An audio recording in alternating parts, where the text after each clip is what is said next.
El 24 de mayo de 2007, tres colombianas alcanzaron la cima del Monte Everest, la montaña más alta de la Tierra. Yo fui una de ellas. Era la cuarta montaña que yo lograba del proyecto colombiano Siete Cumbres, un viaje que me ha llevado a conocer el punto más alto de 4 continentes y de uno de los círculos polares. Las montañas de las 7 cumbres están representadas en el Aconcagua, en América, el Elbrus en Europa, el Denali en el Ártico, el Vinson en la Antártida, el Carstens en Oceanía, el Kilimanjaro en África y el Everest en Asia.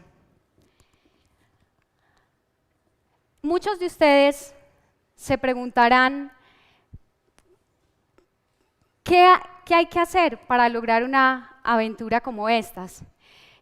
Seguramente pensarán, como muchas personas, que se requiere un entrenamiento especial, un buen patrocinio, un equipo bien conformado. Y cuando yo veo esta imagen tomada a las 6 de la mañana por mi compañero Sherpa, Dorji Khatri, veo la imagen que me recuerda los 30 minutos de mi vida que logré pasar a 8.848 metros de altura. Y es esta imagen la que asombra al mundo, porque cuando me ven sin el traje de astronauta, cuando observan una figura pequeña, delicada y algo frágil que no encaja para nada en el paradigma de quien escala una gran montaña, pues claro, es ahí cuando la gente me observa de forma diferente, casi sobrenatural.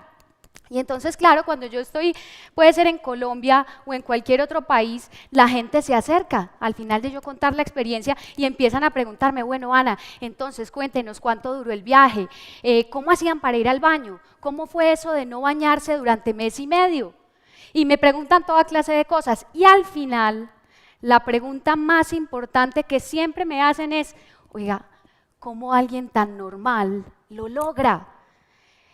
Y lo que yo les decía, muy seguramente todos ustedes piensan, no, eso fue un entrenamiento súper fuerte y disciplinado, muchos miles de dólares para hacer el viaje, seguro estaba muy bien acompañada, contaron con unas condiciones de clima favorables y claro, todo eso sucedió. Todos esos son puntos decisivos en el éxito de cualquier expedición. Sin embargo, hay un punto muy importante que ha hecho la diferencia y que la sigue haciendo, un punto que tal vez muchos de ustedes desconocen. Mi ascenso al Everest se forjó en mi familia.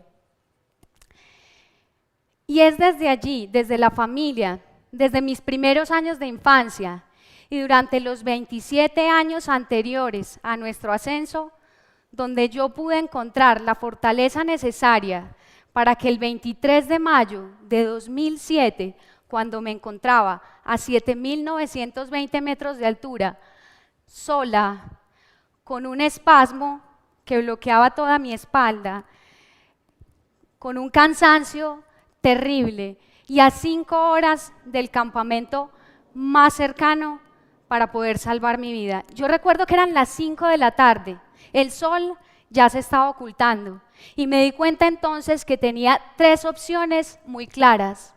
La primera y la más tentadora de todas era simplemente quedarme inmóvil, esperar media hora, que me durmiera, la montaña haría lo suyo y yo pasaría a ser un cuerpo más en la estadística de esos cuerpos que yacen sin vida en la montaña.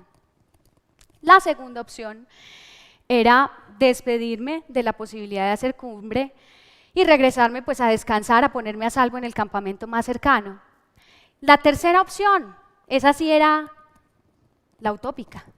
La utópica porque eso implicaba levantarme con fuerza de donde estaba y seguir con fuerza hacia mi objetivo. ¿Pero con qué fuerza? Yo solo tenía fuerza para respirar en ese momento y fuerza para quedarme ahí inmóvil viendo impotente cómo se ocultaba el sol. Fue entonces cuando empecé a recordar por qué me encontraba en ese lugar. ¿Qué era lo que me había llevado a estar en esa situación tan compleja? Y claro, empecé a encontrar respuestas. Yo me encontraba allí en semejante situación de crisis gracias a que cuando era niña mis papás me llevaban a la montaña, a caminar por acá, por los cerros de Manizales. Y cuando llegábamos a un paso difícil, como cruzar un río, como subir por un camino empinado, mis papás me daban seguridad, pero con carácter.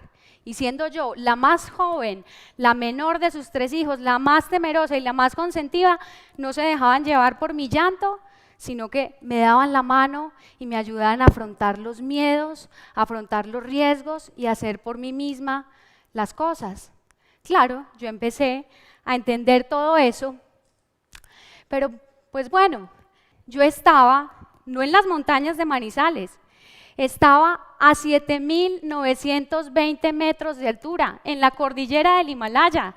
No era tan sencillo como decir, bueno, Ana, aplica la seguridad y el carácter que te enseñaron tus papás. Seguía sola, seguía sintiéndome vacía y empecé a recordar otras cosas. Y dije, bueno, pues si me bajo de 7.920 metros de altura, pues igual es un logro muy grande, porque yo hasta 2 años antes del año 2007 ni siquiera hubiera creído posible emprender semejante aventura. Les quiero contar que precisamente la palabra posibilidad yo la aprendí de mis papás y la aprendí a muy temprana edad, cuando en el año de 1995 gané mi cupo para formar parte de la selección Colombia que iría a nadar en el Mundial de Larga Distancia en Francia. Entonces resulta que para esa época se requerían unos recursos grandísimos para poder yo realizar el viaje. Y pues les cuento la verdad, mi papá trabajaba como cajero en un banco y los fines de semana él era muy buen percusionista y trabajaba como percusionista en una agrupación musical. Mi mamá era ama de casa. Entonces cuando yo hacía las cuentas a mis 15 años con la ilusión del viaje, yo pensaba, Dios mío, pero entre la hipoteca mensual que pagan mis papás por la casa y las obligaciones de pagar colegios, el mercado, todo, pues obvio, no hay plata para mi viaje y yo nunca voy a olvidar las palabras de mis padres. Ellos me dijeron, Anita, tú tienes que saber que no tenemos ni un peso para tu viaje, pero lo vamos a conseguir. Y fue así, como a la edad de 15 años, mis papás me enseñaron que cuando se unen esfuerzos y cuando se toma acción, las metas se hacen posibles. Rifas, juegos, espectáculos y fiestas entraron al escenario. Y al final de todo el proceso, mis papás no solo habían logrado conseguir el dinero necesario para garantizar mi participación en Francia. A la edad de 15 años, mis papás me habían enseñado a ser emprendedora. Pero bueno, estamos en el mar Mediterráneo y resulta que yo estoy en la cordillera del Himalaya. Eso está muy lejos del calorcito. Y yo pensaba, ¿por qué estoy aquí? ¿Por qué no sucedió algo como lo que normalmente debería suceder? Que mis papás me hubieran dicho, bueno, Ana, un momentico. Su mamá se va a morir de angustia si usted se va para el Everest. Imagínese, ella va a llorar todos los días, no sea desconsiderada, no se vaya. Hubiera podido suceder también como que mis papás me dijeran, bueno, no, Ana, tú ya eres una adulta, tú tienes que centrarte en tu trabajo y en tu carrera profesional, nada de eso de irse por allá a escalar montañas. O pues siendo más prácticos y yendo a lo concreto me dirían, Ana, sé consciente que en el Everest hay muchos riesgos, te puedes morir, no te vayas por allá. Pero no, nada de eso sucedió. Y mis papás simplemente me dijeron, Ana, esto es una gran oportunidad, tú vas a hacer historia.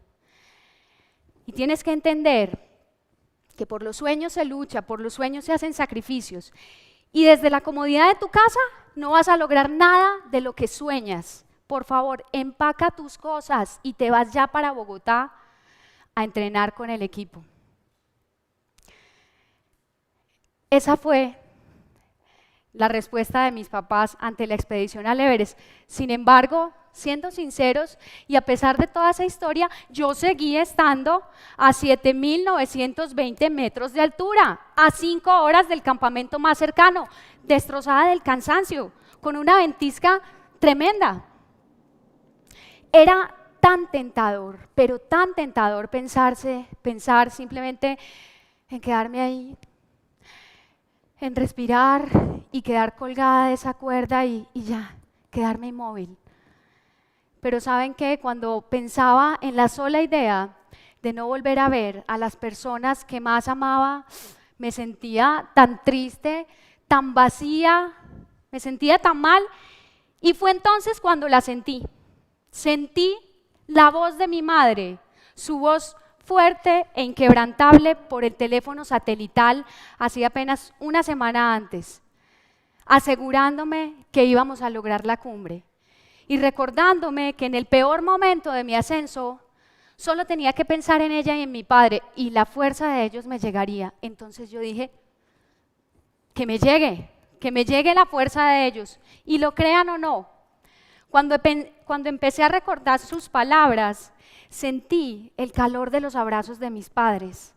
Sentí la fuerza que me habían transmitido durante tantos años de formación, esos seres que me habían formado siempre desde el ser, dejando muy claro que el hacer y el tener se van dando sucesivamente después de formar muy bien el ser.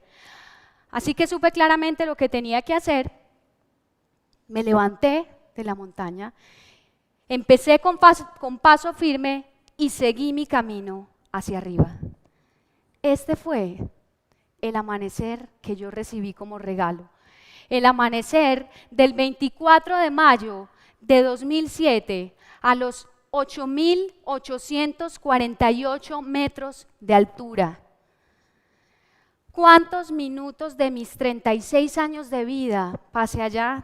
Solo 30 maravillosos minutos.